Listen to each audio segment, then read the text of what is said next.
আমাদের অর্থনীতি এখন যথেষ্ট শীতল হয়ে পড়ছে। ধর্মের নামে যেসব মব তৈরি হয়েছে, সরকার এগুলোকে পরিকল্পিতভাবেই খুব টাফভাবে হ্যান্ডেল করেনি। আই রিপিট, সরকার পরিকল্পিতভাবেই টাফভাবে হ্যান্ডেল করেনি, কারণ আমার ধারণা সরকার একটা অংশ অ্যাটলিস্ট চেয়েছে এই শ্রেণীটাকে তারা মাঠে রাখতে চান। ভবিষ্যতে যে শ্রেণীটা মনে করেন যে নির্বাচনটাকে অ্যাজ মাচ অ্যাজ পসিবল পেছাবেন, বিএনপি যদি মাঠে নির্বাচনের জন্য দাবিতে নামতে হয় তার কাউন্টার একটা ফোর্স হিসাবে। আমরা নিউ ইয়র্ক টাইমসের কথা বলি, এখন অবিশ্বাস্যভাবেই সরকারের কাছে নিউ ইয়র্ক টাইমসের রিপোর্ট আর ভাল লাগছে না। ওই রিপোর্টের পর প্রেস সেক্রেটারি যে স্টেটমেন্ট দিয়েছেন, এটা অত্যন্ত নভিস, অত্যন্ত বাজে একটা স্টেটমেন্ট হয়েছে। অথচ শেখ হাসিনার সময় নিউ ইয়র্ক টাইমসকেই আমরা অসাধারণভাবে ব্যবহার করেছি শেখ হাসিনার বিরুদ্ধে ফাইট করার জন্য। ডলারকে মোটামুটি বাজারের উপরে ছেড়ে দেওয়ার পরও ডলারের বিপরীতে টাকা শক্তিশালী হয়ে উঠছে। কিছুদিন আগে বাংলাদেশ ব্যাংক $50 কোটি বাজার থেকে কিনেছে, যাতে সে ডলারের বিপরীতে টাকা শক্তিশালী না হয়ে উঠতে পারে। কারণ টাকা যদি অনেক শক্তিশালী হয় তাহলে দেখা যাবে ডলারের বিনিময়ে যদি আমরা কম টাকা পাই, আমাদের রেমিট্যান্স কমে যাবে এবং খানিকটা এক্সপোর্টও ডিসরাপ্টেড হতে পারে। সুতরাং এই যে ডলারের চাহিদা কম, এটারও প্রধান কারণ আমার ইন্টারপ্রিটেশন হচ্ছে আমাদের অর্থনীতি এখন যথেষ্ট শীতল হয়ে পড়ছে। আমাদের অত্যন্ত উঁচু ইন্টারেস্ট রেট আছে আমাদের ইনফ্লেশন কমানোর জন্য, প্লাস আমাদের এই যে ইনভেস্টমেন্ট কমার কারণে আমাদের জব কার্টেল হচ্ছে, আমাদের ডোমেস্টিক কনজাম্পশন কমে যাচ্ছে।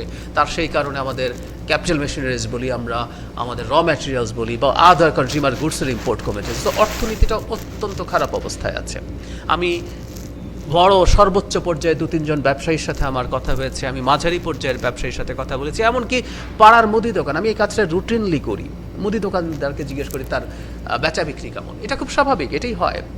তার বেচা বিক্রি ভালো অবস্থায় নেই, প্রত্যেকটা জায়গায় হয়েছে। তো আমাদের অর্থনীতিটা যে জায়গার দিকে হেডিং, আমি মনে করি এটা একটা মেজর ক্রাইসিস হিসেবে আমাদের সামনে হাজির হবে।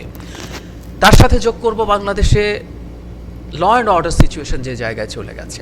আমি সরকারের শুধু রিল্যাক্টেন্স বলি না, কিছু কিছু ক্ষেত্রে আমি সরকারের ইভেন অ্যাক্টিভ এন্ডোর্সমেন্ট আছে মনে করি। বিভিন্ন জায়গায় বিশেষ করে ধর্মের নামে যেসব মব তৈরি হয়েছে, সরকার এগুলোকে পরিকল্পিতভাবেই খুব টাফভাবে হ্যান্ডেল করেনি। আই রিপিট, সরকার পরিকল্পিতভাবেই টাফভাবে হ্যান্ডেল করেনি, কারণ আমার ধারণা সরকার একটা অংশ অ্যাটলিস্ট চেয়েছে এই শ্রেণীটাকে তারা মাঠে রাখতে চান। ভবিষ্যতে যে শ্রেণীটা মনে করেন যে নির্বাচনটাকে অ্যাজ মাচ অ্যাজ পসিবল পেছাবেন, তারা বিএনপি যদি মাঠে নির্বাচনের জন্য দাবিতে নামতে হয় তার কাউন্টার একটা ফোর্স হিসাবে। এটার প্রমাণ আমরা দেখব।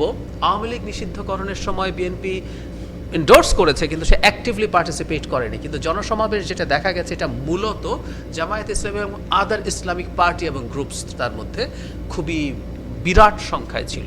সো দেশের আইনশৃঙ্খলার অবস্থা এই জায়গাতে শুধু গেছে, এটার মাধ্যমে একটা ন্যারেটিভ তৈরির পথ তৈরি হয়েছে।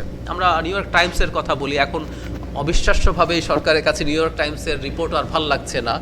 ওই রিপোর্টের পর প্রেস সেক্রেটারি যে স্টেটমেন্ট দিয়েছেন, এটা অত্যন্ত নভিস, অত্যন্ত বাজে একটা স্টেটমেন্ট হয়েছে। অথচ শেখ হাসিনার সময় নিউ ইয়র্ক টাইমসকেই আমরা অসাধারণভাবে ব্যবহার করেছি শেখ হাসিনার বিরুদ্ধে ফাইট করার জন্য।